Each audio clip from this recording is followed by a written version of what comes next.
Instituto Carlos Piedrabuena, lo vamos a invitar a hablar en un tema más que interesante. Carlos Piedrabuena va a hablar entre la libertad y la manipulación, una comunidad política regida por la moderación. Luego de la exposición queda abierta la posibilidad de que hagamos preguntas, incluso también a los miembros que están participando a través del Zoom. Carlos, bienvenido. Muchas gracias.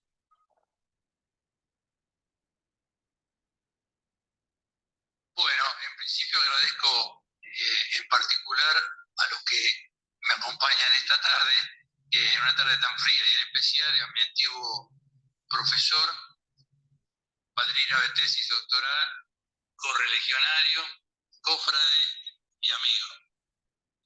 Bueno, entre la libertad y la manipulación, una comunidad política regida por la moderación.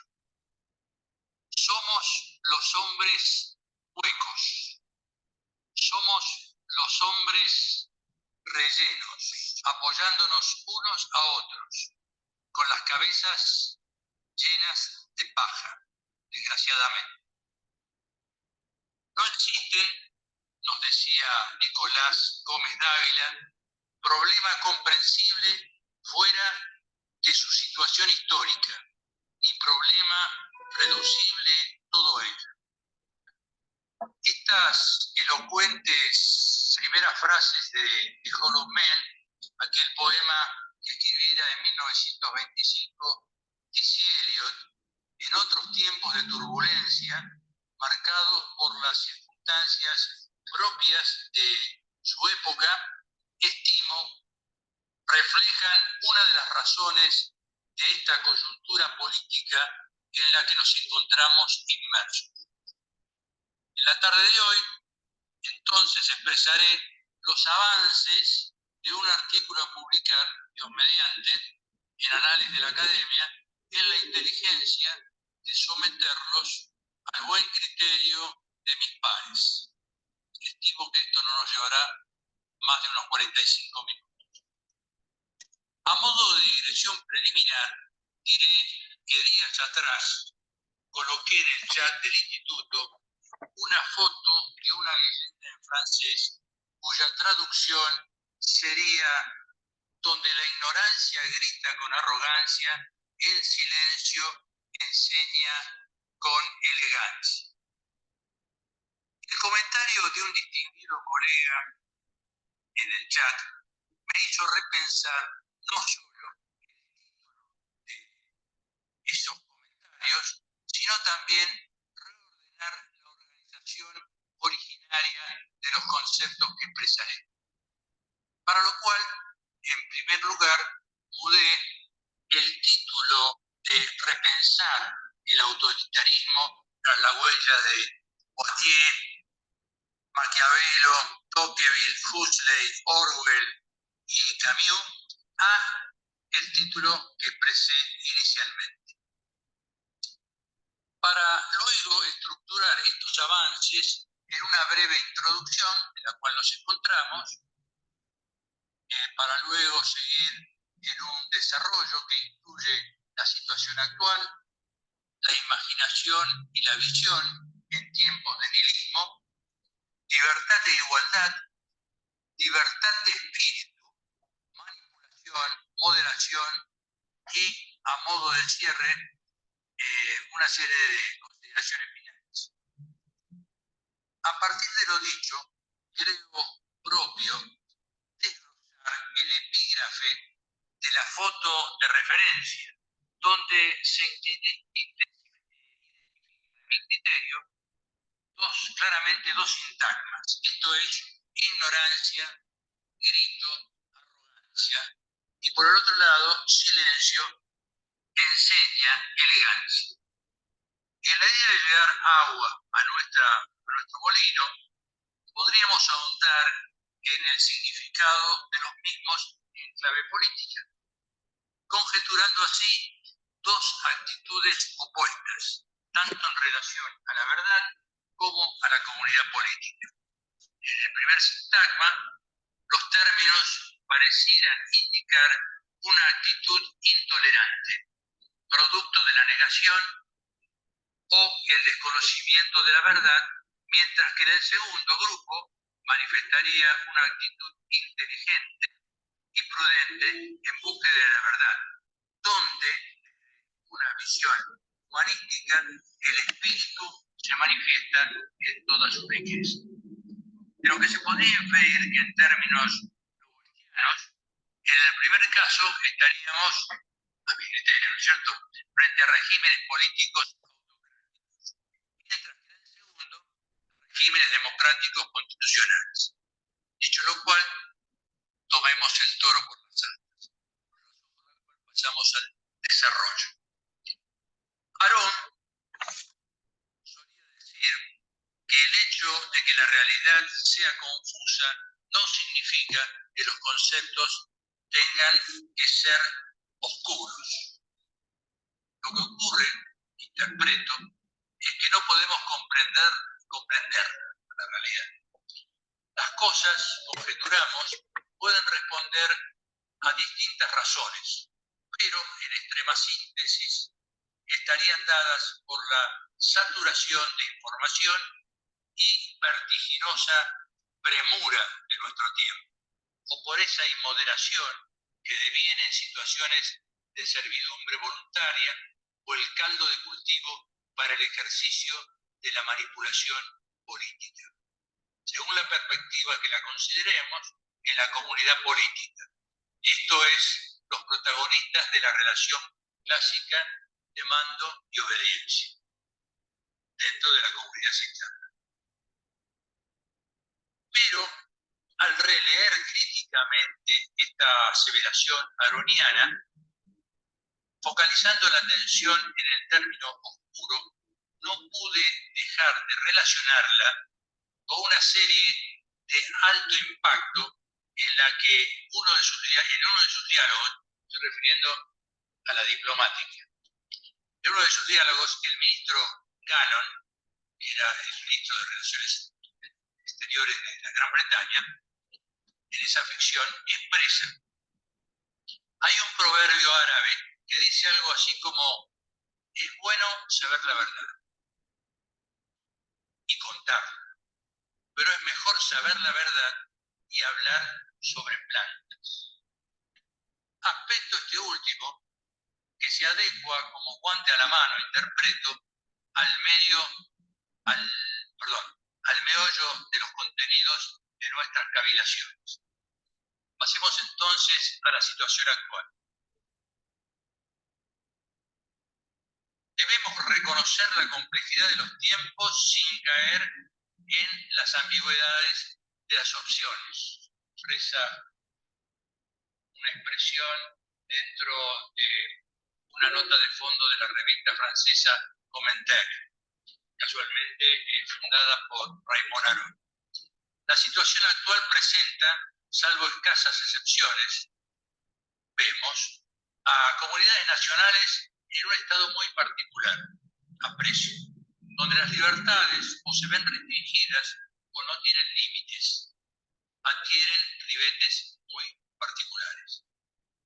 El avance hacia distintas variaciones de sistemas de gobierno autocráticos pareciera ser moneda corriente, tema que venimos tratando en el Instituto ya hace unos cuantos años. Si focalizamos la atención en Occidente, la situación parece no siempre ser clara, pero sí se perciben distintas expresiones de formas autoritarias de gobierno, como producto de la crisis del liberalismo clásico, que a su vez da lugar a formas populistas variopintas, donde la ausencia de la moderación es notoria. Si bien il novum subsole, nunca me fue bien en el latín, en el colegio secundario, nada nuevo bajo el sol, el discurso implícito en la modernidad tardía, que utiliza, según es sabido, o quizás para hablar con mayor precisión, no tan sabido, un doble lenguaje. Esto es, por un lado, de carácter universal, y por el otro, paralelamente, subordina a este a una división moral del mundo. Con lo cual, entre otros medios, la deconstrucción intencionada no encuentra escollos en su camino. Los principios que supuestamente se aplican a todos los juicios, a todos los comportamientos, a todas las personas, en realidad son aplicables en condiciones. Entonces, como regla oficial, se enuncia que los juicios son iguales, los comportamientos son libres, los hombres son iguales. En extrema síntesis, un discurso que constituye un cóctel, a mi criterio, cuyos ingredientes medulares estarían dados por un relativismo malquisto, a los ojos de la gente sensata y de un dogmatismo ciego. Por lo que podemos expresar sin cortapisas que incansablemente la modernidad tardía nos dicta la moral. Incesablemente nos dice cómo debemos actuar. Continuamente trabaja para sustituir la moral tradicional por una nueva moral que en gran medida adopta el punto de vista común. De donde se infiere que es evidente para todos aquellos que lo quieran ver que la figura considerada traza una línea de fractura entre ella y los tiempos que le preceden. Hay dos mundos, dos bandos, dos tipos de hombres, los que a nuestro criterio devinen en una sociedad anodina. Como dijéramos anteriormente, el rumbo, al haber alterado los límites, las fuerzas progresistas, el fiel de la balanza, lo que rompe el equilibrio de ciertas potencias y valores que hacen a la vida buena.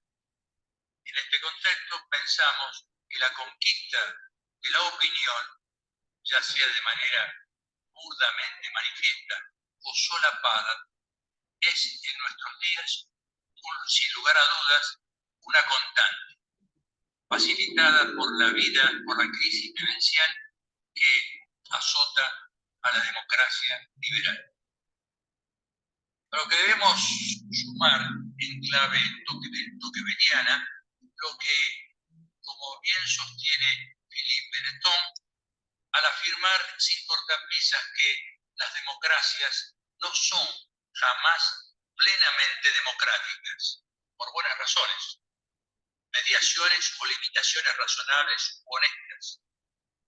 Ellas pueden ser también por malas razones, conspiraciones de unos pocos contra muchos. En este último caso, las minorías utilizan medios indirectos para imponer su ley a las mayorías. Las medidas varían al igual que los métodos utilizados. Entre estos últimos está la conquista de la opinión, o si se prefiere, la manipulación de las mentes. Ante lo cual podemos conjeturar que la libertad e igualdad, fuera de sus cauces naturales, siembran lo que dará lugar al caldo de cultivo que facilita la crisis de la democracia liberal. El hombre dominado por sus pasiones y circunstancias. Dicho esto, pasamos a visión, a imaginación y visión en tiempos de nihilismo. El mito, decía Russell Kirk, la fábula, la alegoría y la parábola no son falsedad. Al contrario, son medios para penetrar en la verdad apelando a la imaginación moral. Damos por sentado que, por definición, el nihilismo está muy lejos, tanto de la imaginación moral como de la visión, en el sentido dado a una de las características cardinales de la figura del estadismo. Negro Pavón precisa que la crisis de la tradición es paralela a la autoridad. El punto de inflexión de dicha crisis es la Ilustración. Quizás las manifestaciones percibidas por pensadores de visión profunda de la talla de Lavoisier, Tocqueville, Huxley, Orwell o Camus, entre otros tantos, frente a tiranías autocráticos totalitarios, no estén tan lejos de nuestra realidad.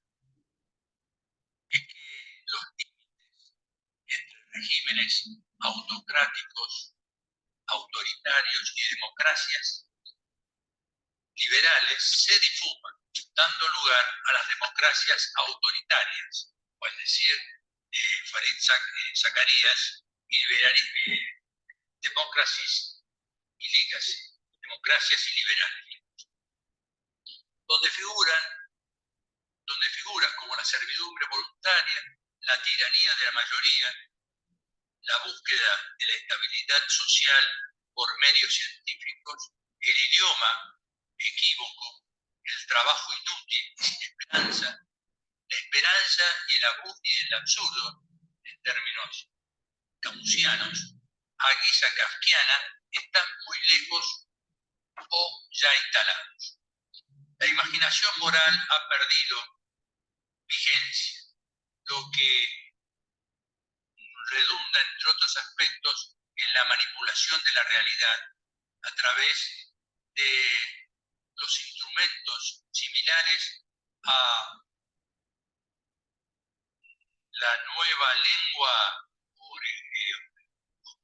orwelliana, estructurada a partir de términos equívocos, que dan lugar a relativismos deformantes, tanto para el hombre como para la comunidad política, al perder sus sentidos, esto es, la trascendencia y la vida humana, la vida buena, el sentido de trascendencia y en la búsqueda de la vida buena.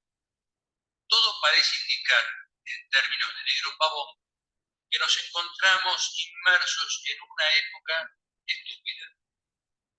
Esa figura moralmente parece crítica, porque todo da igual o acaba siendo igual, donde de la inteligencia reducida a arma defensiva se hace astucia.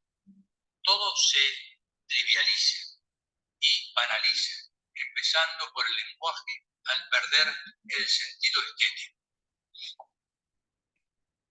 Lo que lleva implícito, la otra placa, por favor, lo que lleva implícito al olvido o a la ignorancia, es decir, parafraseando a Willem Genis, que los fenómenos de la política, solamente por su cuestionabilidad, por la significación que poseen para el modo y la forma de convivencia humana, adquiere el carácter de fenómeno político. Se puede entonces concebir teorías sociales de naturalidad valorativa, pero no teorías políticas libres de valorización. La realidad de la política, como sabido, se encuentra siempre bajo una exigencia ética. Su conocimiento es también solamente posible mediante una refracción que tenga en cuenta el juicio ético. Se entiende así la necesidad, interpretamos, de recordar, al decir de Chesterton, que solo recordamos nuestros recuerdos. Lo que está mal es que no nos preguntemos, en otra oportunidad también, ¿qué es lo que está bien? Adelanté en un tema, en una frase de Chesterton, lo que estábamos diciendo, lo que estaba a decir, es, al apretarme del papel, es lo que está mal en él.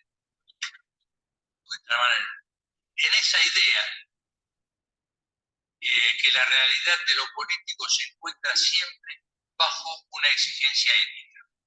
Su conocimiento es también solamente posible mediante una refracción que tenga en cuenta el juicio ético. Pasamos entonces ahora a libertad e igualdad. En la comunicación que realizáramos el año próximo pasado, entre otros conceptos, hacíamos mención a que la opción libertad e igualdad constituye una perspectiva inválida que refleja una controversia en la agenda de la filosofía política, en especial desde principios del siglo pasado, adoptando un ritmo acelerado desde finales de la Segunda Guerra Mundial.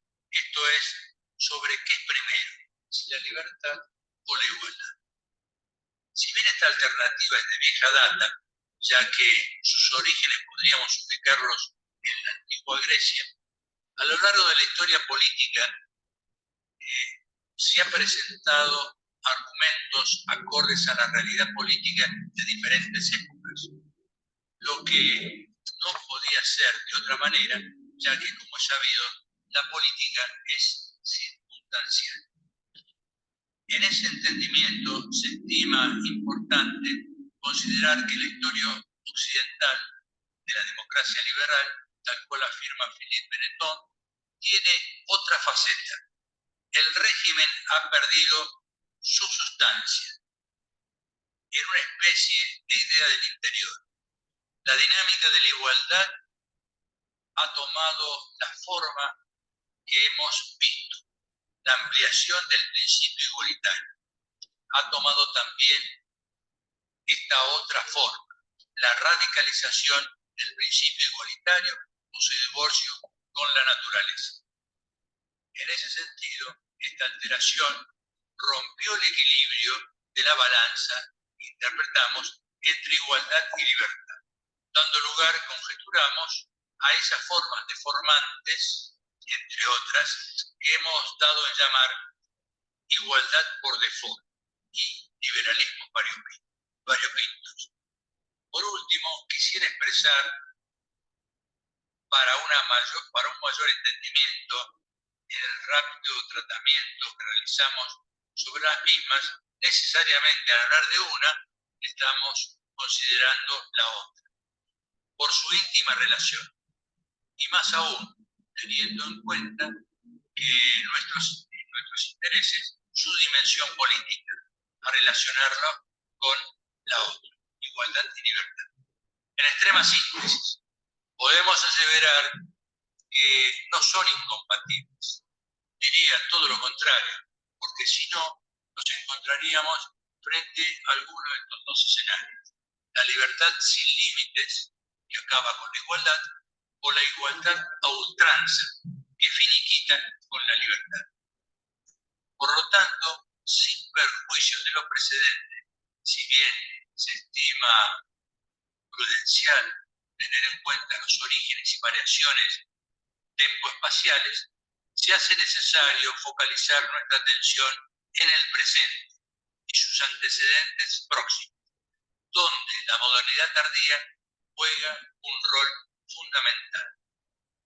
En esa inteligencia es claro, tal cual expresara pormenorizadamente en la comunicación del año próximo pasado, que la realidad percibida en los regímenes políticos democráticos constitucionales pone de manifiesto lo que diéramos en llamar igualdad por default y liberalismo variopinto. En ambos casos, de acuerdo a la ausencia o degradación de los componentes libertad o igualdad próximos a sus extremos, los regímenes políticos pueden encasillarse tanto en sistemas autocráticos totalitarios, como hemos dicho anteriormente, como autoritarios, en donde en este último caso nos encontramos inmersos en los llamados iliberalismos. Dado que las cavilaciones que nos ocupan en este caso están dadas por la libertad, la manipulación y la moderación, nos acotaremos brevemente a algunos aspectos de ella, en la alegórica figura de la balanza, donde sus dos platillos están dados por la libertad y el orden, y en el que el poder ejercido con prudencia y moderación, constituyen el fiel de la misma. A lo que agregamos otro complemento, que si bien de suyo está implícito tanto en la prudencia como en la moderación, consideramos esencial al fiel de la balanza de referencia, los matices, los que, como sabemos, constituyen un rasgo propio del realismo político. Vamos entonces, bajo el concepto de primero lo primero, a libertad, teniendo en cuenta que nos hemos referido a ella en extrema síntesis en la comunicación de referencia, y partiendo de la premisa que estamos ante una cualidad ontológica que, llevada al ámbito de la comunidad política, adquiere una importancia vital. Fijaremos entonces nuestra atención en un aspecto relevante de ella, esto es la libertad de espíritu, para lo cual hemos tomado los conceptos centrales de esta temática de Philippe Renaud. Vamos entonces a la libertad de espíritu. Este concepto de suyo pareciera ser de fácil comprensión. Sin embargo, paradójicamente no lo es, al menos en los términos straussianos, para los no iniciados. Aquí es importante recordar el término de no iniciado al cual se refiere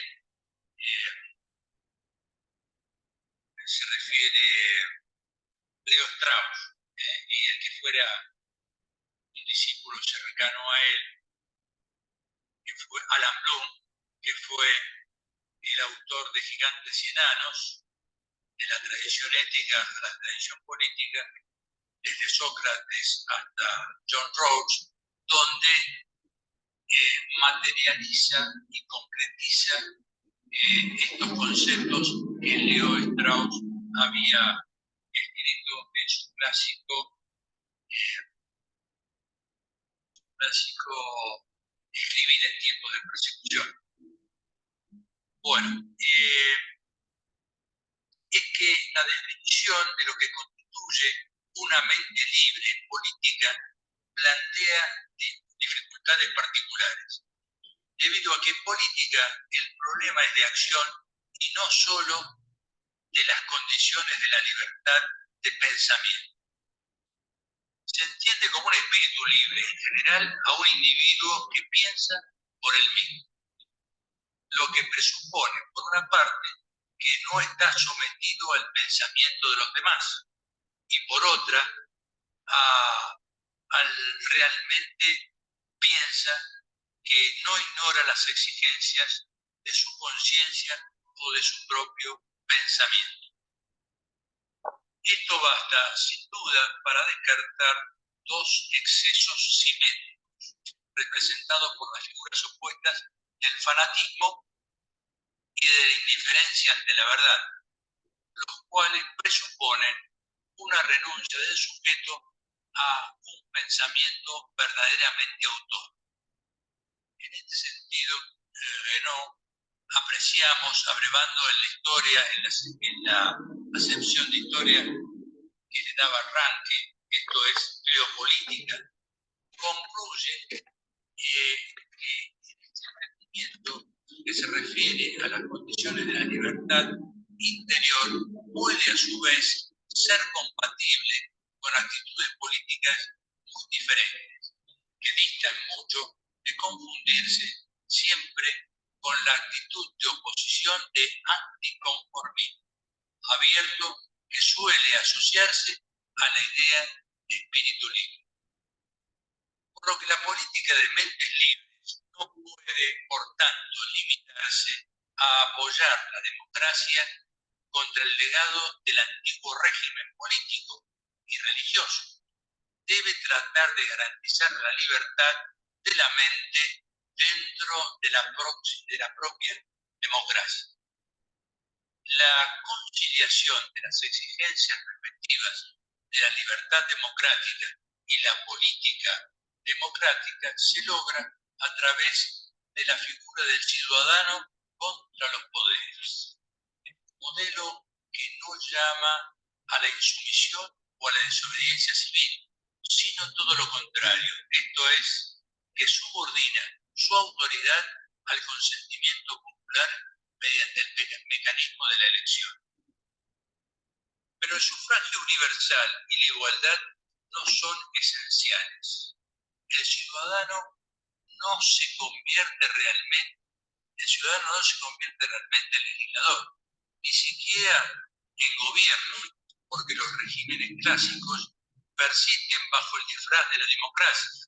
El poder ejecutivo sigue siendo, en cierto modo, monárquico y el legislativo oligárquico, aspecto del que se ocupara, entre otros tantos, en profundidad en la que fuera su tesis doctoral Germán Vidal Campos, o en otro contexto, la invención de la democracia de Edmund Morgan.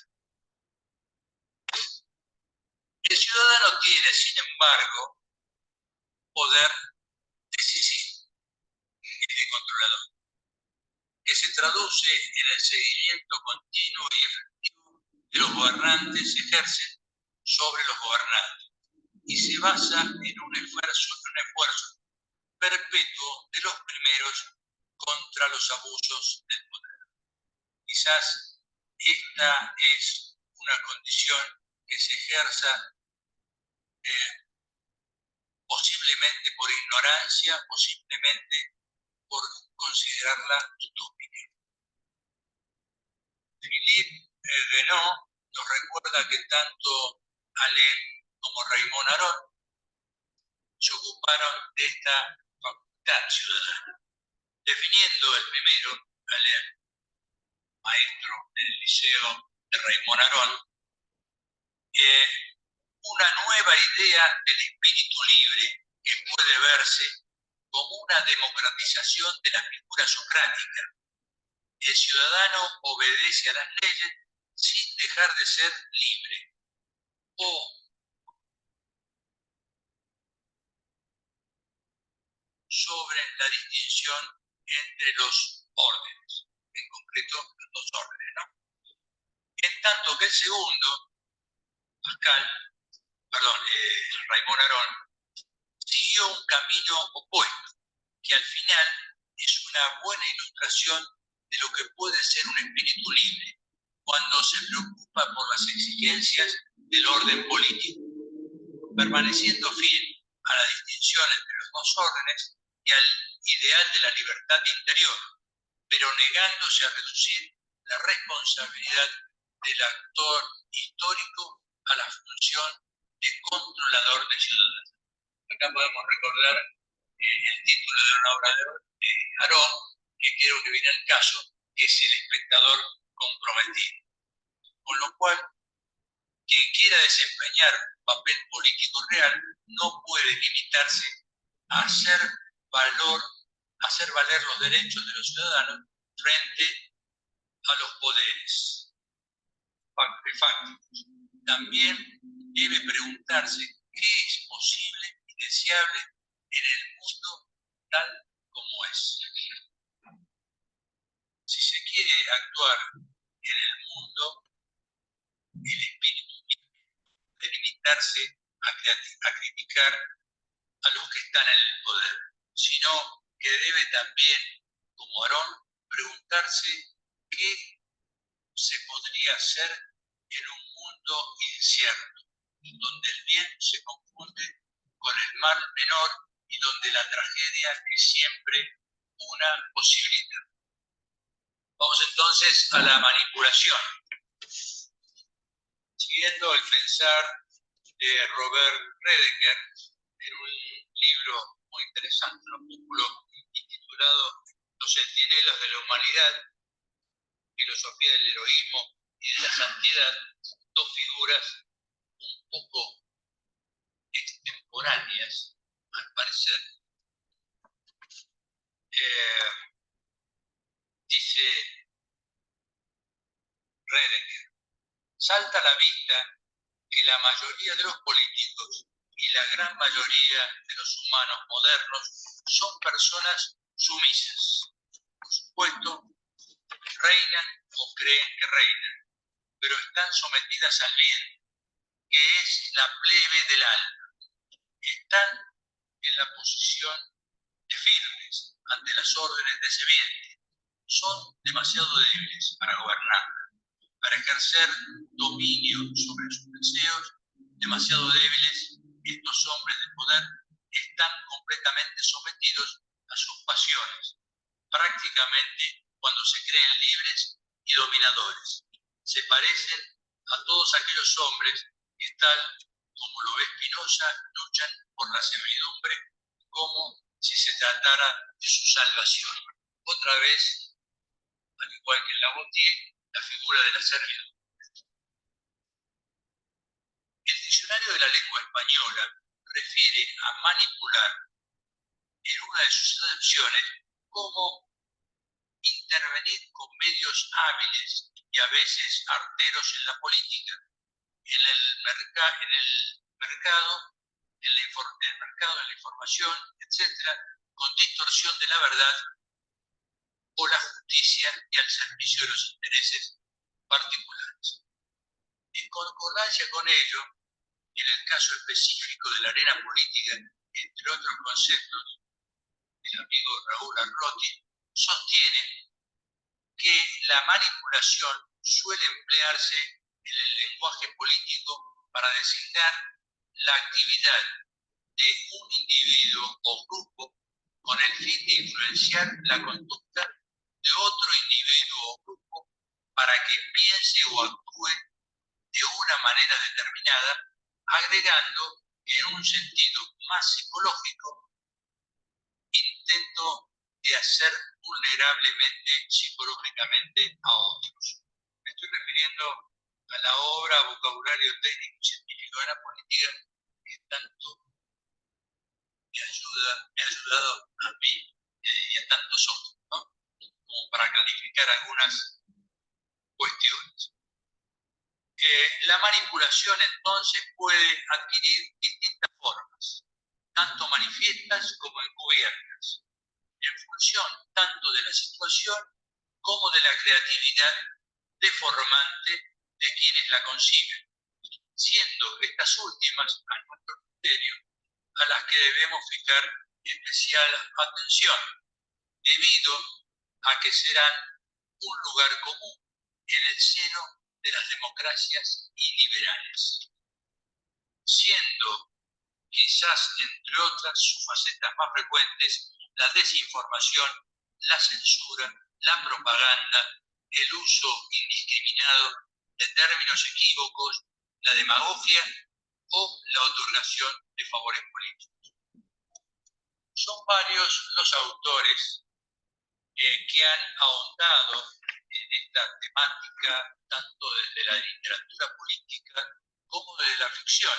Entre otros, dentro de lo personal, destacamos en el género de la política a Hannah Arendt o a Philippe Benetton, y en el de la ficción, verdaderamente distópicas, de las obras de George Orwell o Aldous Huxley. Interpretamos que su caldo de cultivo, en muchos casos, se ve facilitado por el pensamiento débil y la figura también descrita en el clásico La servidumbre voluntaria de Lavoisier. Hannah Arendt nos decía que veía la amistad como el único lugar donde podía desplazarse la antigua virtud de la moderación. El único lugar donde podía florecer la pluralidad que define nuestra condición humana. ¿Quiero ejercer una influencia? No. Lo que quiero es comprender, decía Arendt, y cuando otras personas también comprenden, siento una satisfacción comparable a la que sentimos cuando nos encontramos en terreno conocido. En esta idea de virtud arendtiana extrapolada a la autoridad política, constituye, interpreto, un ingrediente central para el desarrollo de la amistad política en el sentido dado por Aristóteles. Vamos, la amistad política que hoy se encontraría, la amistad política que hoy se encontraría, salvo en pocas excepciones, firman la regla, muy lejos de su horizonte debido a la cultura de la amnesia. Abrevando el principio en la locución de moderación animada, aquella acuñada hace prácticamente 2 siglos por Walter Bayot, que la definía como aquella virtud que nos permite ver las cosas en su justa medida y nos hace escépticos ante el uso de la hipérbole y la violencia. Esta unión de vida y medida, de ingenio y sentido común, hace que una mente moderada y medida, decía Bayot, sea a la vez firme y flexible, llena de sensatez, vivacidad y de buen humor. En este contexto, y vinculándolo al realismo político, encontramos propio lo expresado por James B. Brown, esto es, en un libro de reciente aparición, esto es, de hacer justicia al matiz, incluso si esto significa alinear las mentes dogmáticas de todas las tendencias. Mentes obnubiladas que no pueden ver lo obvio, a aquellas que muy bien percibió esto es, los extremos están en la mente de los hombres, pero no en la naturaleza de las cosas. Dicho lo cual, volviendo a Cratú, teniendo en cuenta la finalidad de esta exposición y que hemos expuesto para la misma, haremos mención a lo que este profesor considera un decálogo de la moderación política, aclarando que el mismo término decálogo en este específico caso debe tomarse con mucha precaución, especialmente cuando se aplica un concepto también complejo como el de la moderación, ya que no admite, ni leyes apodícticas ni imperativos categóricos. En concreto, el decálogo al cual hice mención expresa sintéticamente: la moderación tiene límites, la moderación tiene más de una cara. Ciertas personas están inclinadas por temperamento a la moderación y otras no. Prestar atención a los elementos constitucionales de la moderación. Examinar las formas concretas en que los programas moderados promueven el pluralismo y el equilibrio de poderes, valores e intereses, mientras lucha por la preservación de los derechos individuales. Los moderados no carecen de visión. Honrar a los que intentan mantener en equilibrio la nave del Estado. Prestar atención al eclecticismo que la moderación se merece. La moderación no es una virtud conservadora. Puede suceder que los moderados promuevan ideas radicales y la moderación no es síntoma de apatía, de complacencia o indecisión. La moderación no es una virtud para todo el mundo, ni para todos, ni para todas las estaciones. En realidad, cuando leí estos términos,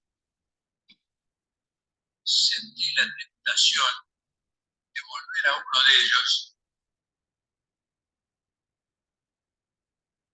dado que en esta mesa hay un amigo que un rato antes se definió ante 2 personas como un conservador.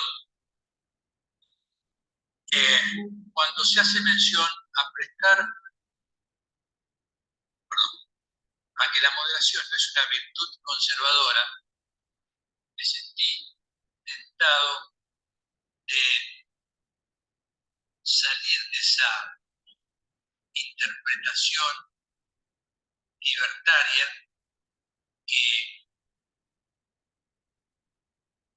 produce un choque.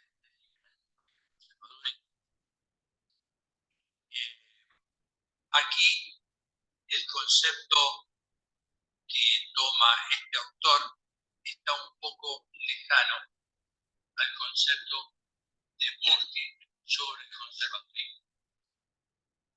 Bueno, dicho lo siguiente, no me voy a expandir más porque no tiene que ver con el tema.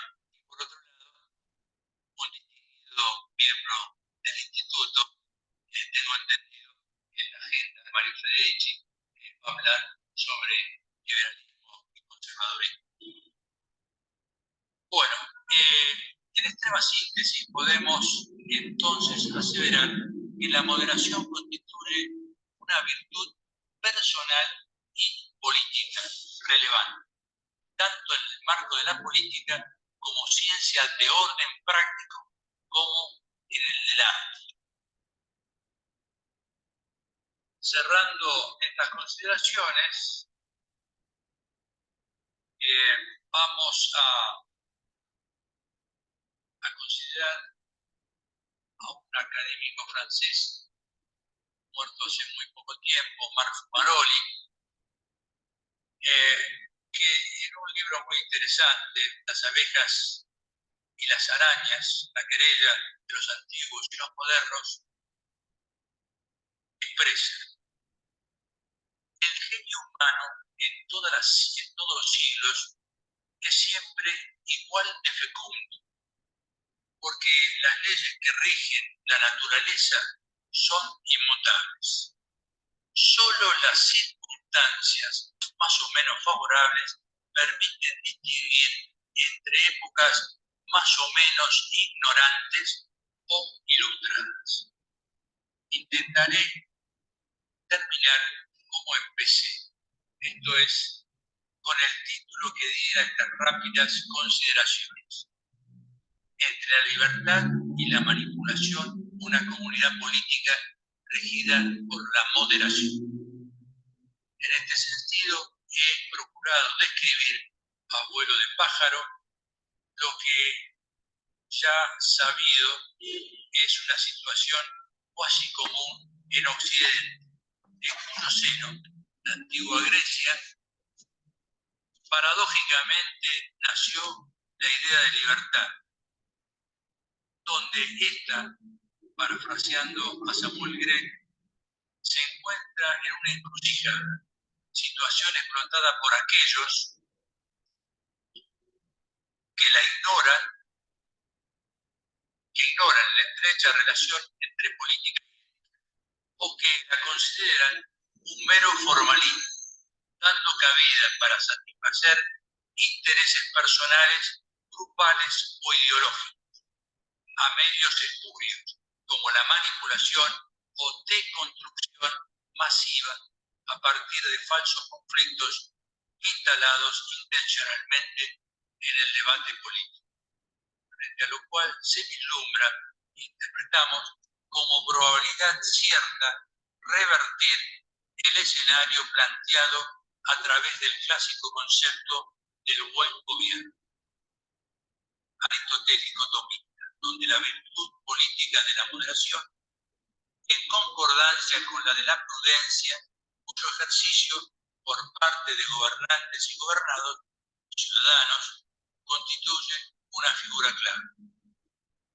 No estamos hablando de entelequias, sino de recuperar para la política su espacio, es decir, ciencia de orden práctico y arte, con lo que de suyo presupone, no perdiendo de vista que la política es tanto circunstancial como teñida de matices.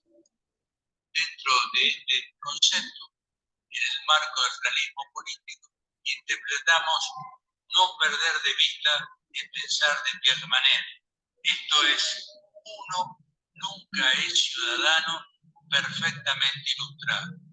Uno nunca tiene del todo claro sus pasiones y opiniones. Entender la política es, por lo tanto, una educación, un ejercicio de humanidad que nunca está completo, porque la experiencia de las acciones y las palabras y de los hombres siempre deparan sorpresas y plantean preguntas que no esperábamos.